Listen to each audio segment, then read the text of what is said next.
my Jack Bauer. I mean, he was my eyes and ears. I'd use all of his scouting reports and all of his information. It was a huge help for me.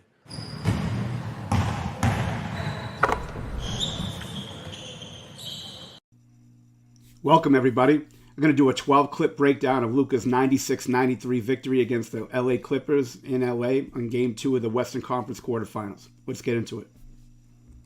To be honest with you, I could have picked 20 clips that impacted the game, but I felt as though these 12 clips were great to share for players and coaches. All right, the first one's going to be a handoff to Luka, where they're going to run handoff with Derek Lively and himself, and then come back to a mid-pick and roll for that step-back mid-range jump shot. Let's take a look at it.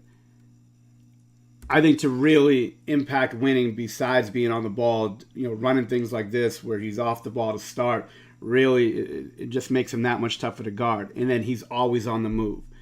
Here they hand off with Lively and him. Then they flip it to a mid-pick and roll. Terrence Mann's got a hard enough job, but you got to keep him moving. On the mid-pick and roll, he keeps in that step back going left, jump shot. Now it's contested, tough shot, that's where he lives by. But again, continuously to have him moving just makes him that much tougher to guard, especially when he's off the ball. On the ball, you could sort of load up. When you're off the ball and you're coming full speed, that's a tough play to defend. All right, here we have Luka in the mid-pick and roll, switch with Plumlee. He gets off of it, relocates for three, all right, and hits that right slot three-point shot. Let's take a look at it. On pick and rolls, when teams are going to switch, you just got to take advantage of it. You could take advantage of it more ways than one. Here, they switch with Plumlee. There's really nothing there. All right, so he gets off of it and then relocates out. Now you got Plumlee on him, right? So he makes the three, obviously. Shooting 38% from three, much improved from the previous years. But also, now you've got all this space to drive with. He can drive it. He's got Lively in the dunker. If they help up, he's got Lively with either a lob or a dump down. If they help off, they're going to help off of Exum in the left corner. He can drive and kick, as well as driving. If Harden gets involved with it, then you got Kleber in the corner. But here he just takes advantage of his space, getting Plumlee to move, and then making that contested three-point shot. All right, next clip in transition, they find him Lively with the mid-pick and roll. Hits that step back going left from the left slot. Don't try this at home. Let's take a look at it. One of the most popular quadrant in which he likes to take threes from. He's shooting 38% from that left slot to left wing area. But again, just moving in transition, finding them early, and then following it up with a screen. Paul George does a good job defending. He just dribbles with that left, going left, stepping back off that right foot. All right, creating that space and separation and shooting the three. I mean, no one really helped off anybody. There wasn't really two on the ball where he could make a play for somebody else. And then these are the shots that he lives for. All right, gets George going back, creates that separation, three-point shot, shooting 38%. Again, that's the most popular spot that Luka likes taking threes from. And, that step back's just deadly. So you got a Luka Lively pick and roll here. He's going to drive it. Zubac is going to be in the drop, and he's going to make the floater. All right, let's take a look at it. Luka's got one of the more ridiculous floaters in the league, shooting mid-50s percent-wise, which most players shoot high 30s, low 40s, mid-40s if they're lucky. Mid-50s is a ridiculous percentage. So anything in pick and roll, you've got to be able to contest Luka. You're not going to stop him. The guy's ridiculous. Maybe he can get cold a couple of possessions, but you got to be able to, if you're the big in this pick and roll, you got to be able to at least contest, try to disrupt rhythm a little bit, disrupt vision. Here, Harden's going to get, just get screened and then just sort of quit on the play. Now you got Zubac in the drop, and you got to put a hand up. You got to contest. You got to try to make some type of play in the ball. Give him a free shot. It's just giving up 2 points. Shocker, another mid pick and roll with Lively and Luka. He's going to snake that pick and roll, get to his left, and shoot that mid-range jump shot in the left elbow. Let's take a look at it. I mean, nothing mind-boggling here. Just a decent brush screen, by Lively. Gets George on that sort of wide angle on that. You got to be able to try to get as many hits, or at least trying to force wide angles as you can on screening. I think screening's a very underrated part of the game. You got to be able to just give that ball handler the best advantage you can by just setting great screens. All right, here again, George has to take that wide angle on it. All right, Luka comes off going right.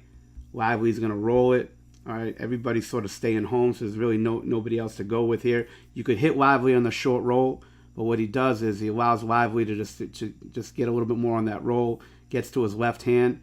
George now has to jump to his to his right shoulder, and then opens up that jump shot going left.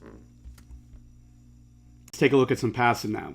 Now we got Luka and PJ Washington, that slot pick and roll. They're going to put 2 on the ball. Luka delivers it for that floater in the paint. Let's take a look at it. I think Luka is the best passer in the game. And the vision that he's got, especially when he faces so many double teams and trying to get the ball out of his hands, being able to make plays for other players, I feel as though separates really good players and great players is the player's ability to make plays for other people when they put 2 on the ball. Here on the swap pick and roll, they're going to put Coffey and Harden in this pick and roll. Luka's going to put it between his legs, all right, going from left to right, and then making that bounce pass right to PJ Washington. Since they put 2 on the ball and no one else is rotating up, because if they do rotate up, you can make that quick pass or ball fake it. If they over-rotate to the dunker, you got Maxi Kleber in the corner. So here on the rotation, they're so far back that now when he catches it, in the paint area, it's going to be hard to really, contest the shot. So it's hard enough to guard Luka, but now when you put 2 on the ball and everybody else is sort of spaced out, and now, late rotations to other players that he delivers to gives them opportunity for open shots. So here he just makes a great pass with his right hand, takes 1 dribble, shoots the floater in the paint. Let's take a look at another pass. Again, getting Luka in the post, I think, is a huge advantage for Dallas. Obviously, his size and ability to score, but the vision again. It's like having LeBron, in the post, back in the day in Miami, and when he was really effective getting the ball in the post and passing out of the post. Here, getting the ball here, and I think other players besides Kyrie making plays off the, when Luka throws the ball out of the post or out of a double team, is really what's going to separate Dallas's chance from getting to the conference finals and finals or losing early in the playoffs. The other players got to be able to make plays besides Kyrie and Luka. Here they're going to post up. All right, they're going to try to get Luka off the ball. What Luka's great at is being able to look players off and make plays for other people. So here they put 2 on the ball and rotate out of it. You got PJ Washington and Maxey on the weak side. He makes that pass to PJ. Powell's gonna rotate up. Now he's got a swing to Kleber in the corner. All right, but Washington catches the ball and now is able to straight line drive it, all right, for the finish. Other players making plays is going to be the biggest part of Dallas' success. So when they put 2 defenders and rotate out of it, making that next play, that's not a problem for Luka. Now the players making the shot or making the drive, in sort of taking the workload off of him and Kyrie's shoulders, again, is what's going to separate Dallas' playoffs. All right, good straight line drive. All right, good finish. Everybody clowns Luka for his defense, and all the energy he exerts on the offensive end, sometimes it's tough for players to play both ends of the floor. I think in a perfect world, we're like, why doesn't somebody, be more effective defensively? Why aren't they better defensively? They don't like to play it. Well, first of all, nobody likes to play it. But I think when you're that much of a high usage player, sometimes it's just really hard to do it on both ends. I think when Luka locks in and he stays on his feet and he doesn't lunge, especially when somebody's going to try to back him down, he could be a really disciplined, good team defender, and they could get stops. I think this was a big-time possession, fourth quarter, up 6, and to be able to make a stop here on Kawhi Leonard. They're going to switch the pick and roll. Again, he just stays in stance, doesn't really overly lunge, just stays down, keeps him in the center, and then just forces him into a tough shot. All right, now, with 3 on the clock, even if he made that, all right, but just look at the effort. All right, just look at sort of the discipline more than anything, just staying down. Even if he made that, you're forcing Kawhi Leonard, who is totally rusty, into a tough contested shot and making him work for it, especially when somebody's rusty and hasn't played in a while. Just being able to wear them down. If they're going to score on you, they're going to score on you. But to be able to make him work for it, contest every shot, and keep him on his feet, I thought that was a great defensive possession. Just being able to force him into a tough contested shot like that. Another pass here. All right, so they're going to go post up. They're going to try to face guard. He gets around. It gets open. All right, here just drives it, leaves his feet, and makes that play to PJ Washington in the corner. All right, let's take a look at it.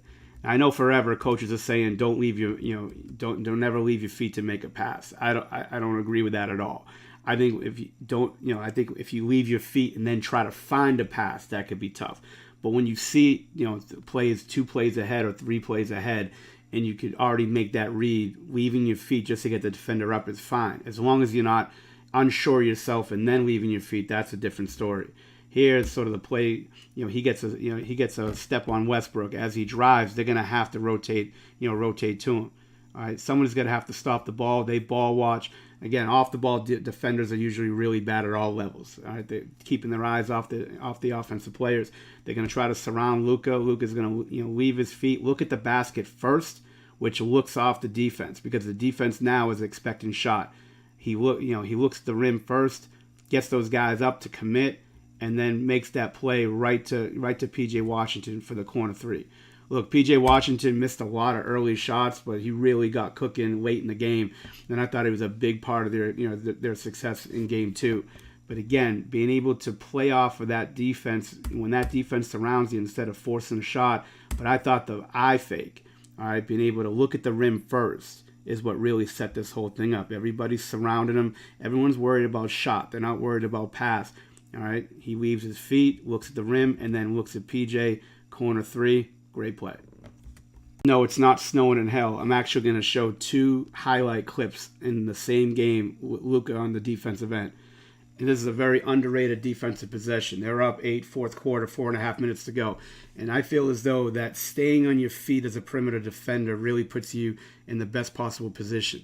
Here, again, it's not a huge possession at all as far as like what he did, but it was just, it's sort of how smart he was defensively, just staying on his feet and just contesting the 3. All right, so he's got Paul George on him. He bodies him up, doesn't really try to reach, doesn't try to do too much, and then contests the shot. All right, contested 3, your contested jump shooters versus uncontested. It could go anywhere from 7 to 17% on a consistent basis. You got to just play solid defensively. On the perimeter, I think that's when players make the most mistakes as far as leaving their feet, because everyone says, chase him off the line. I'm not going to try to foul. You always foul in the worst possible, places and opportunities when you leave your feet and just lunge at an offensive player. Also, I feel as though just contesting your shot, staying on your ground, because now if you leave your feet, there could be a quick pass and a cut, and now someone else has to rotate up. I think now you're in a position not to get faked, not to get driven on, and then just sort of stay on your feet, contest the 3, and force him to make that shot. If he makes that shot, he makes that shot. He has to work for it. But he stayed on his feet, stayed centered, and forced him into a tough contested 3 up top. Let's take a look at another pass now. Sort of a bumbled play here a little bit. Loses the ball. George almost gets the steal. They rotate off, but Maxi Kleber makes a big-time 3 in the right wing. This is more of another player stepping up deal than Luka, but again, having the vision and sort of having the poise to make a play when the ball gets sort of battered away. Again, they have to rotate off, and having the vision to be able to spot somebody is a big trait that we have to continue to teach offensive players to be able to make plays for other people, especially when you got multiple defenders on you. You can't go to the corner, can't throw the lob. Can't really. Well, he probably could see Kyrie up top, but making the easy play. But that's a tough shot to be able to make. It's a pressure situation. 2 minutes to go. Only up 3. That's a big time shot by Kleber. This is just a big time step back. Not really much to report on in this one. This is just Luka being Luka. Step back. I wouldn't even know how to begin to teach that thing. That's a big time shot and a big time stage.